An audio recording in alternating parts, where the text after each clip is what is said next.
The 10th of May saw St Mary's bells return from Appleton. The lorry backed carefully towards the church. Time for some photos while the bells were untied and unloaded. Graham struck a note from the treble to applause from the crowd.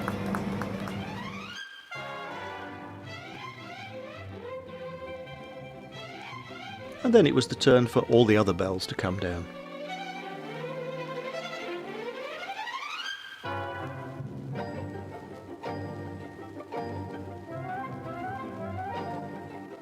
Finally, the great tenor bell came off the lorry. Once again, its note rang out. And then it went to join the others, waiting in the sunshine to be admired by the townsfolk.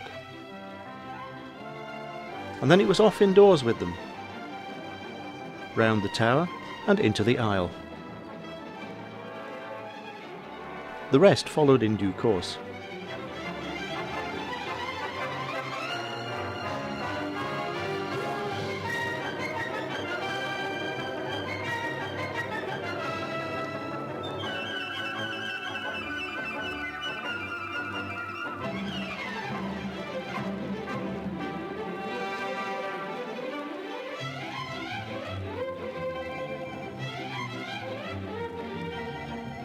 On Sunday, they were the centre of attention at a ceremony of blessing and anointing conducted by Team Rector Michael Roden, with the team of bell ringers in attendance.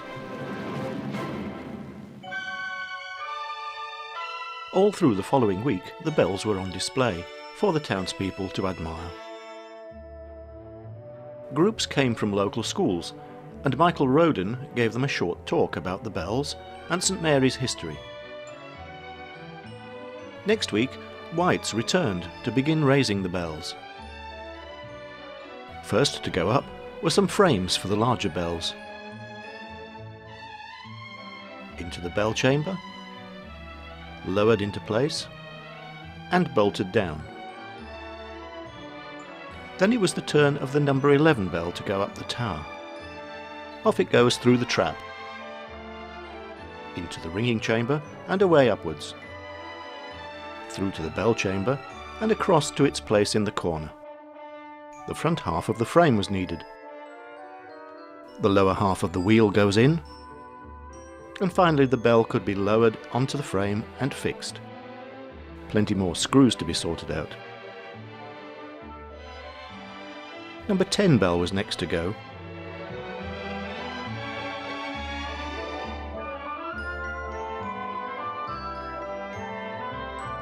Next, the new small bells went in. And so on in pretty quick succession, though maybe not quite so quick as this.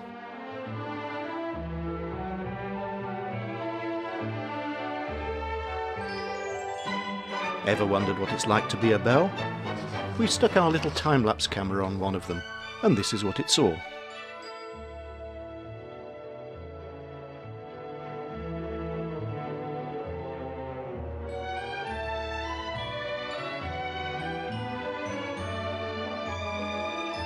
At the end of the first day, only 3 bells remained, including the big tenor, and time for a break.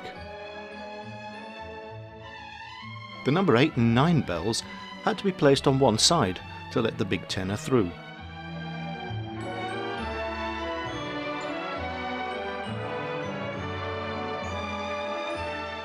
And here it comes. Up from the vestry, through the ringing chamber,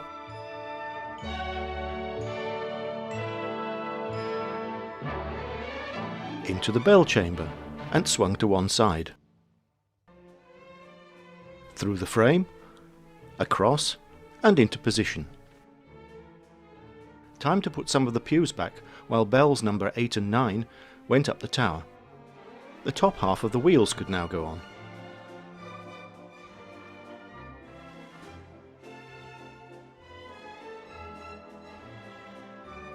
The clappers were fixed by the big nut on top, and the pulley blocks and sliders were fixed. Holes for the new ropes had to be drilled. and new bosses fitted to the ceiling. The new ropes could be unpacked and fitted.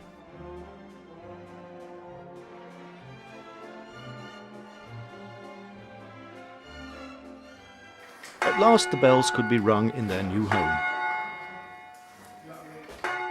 And then everyone wanted to go.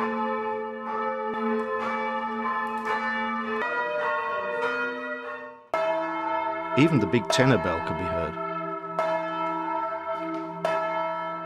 The floorboards could finally go back, along with the carpet tiles. Later, a throng of ringers assembled to give the bells their first workout.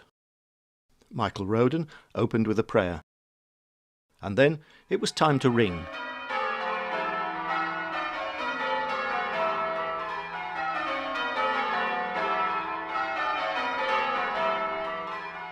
Over the years, the local ringers have rung a full peal on the bells to celebrate important events, such as the signing of the armistice and the Queen's coronation.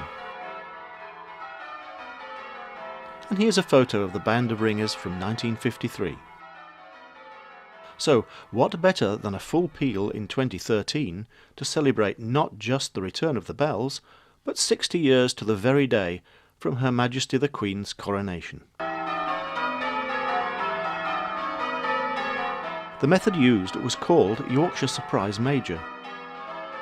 There were 5,088 changes, and it took 3 hours and 6 minutes to do them. Here are the 8 ringers.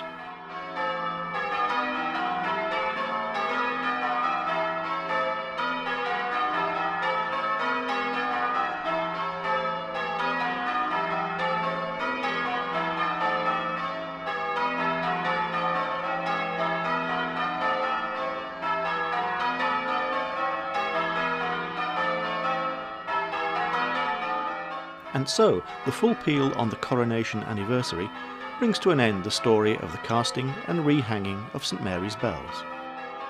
It started back in October 2012 at Whitechapel Bell Foundry with the casting of the 5 new bells. We saw the old ring of bells come down and go away. Whites of Appleton made the new frame and mounted the bells. The bells came back and went up the tower. And now once again in June 2013 they ring out over the town of Hitchin.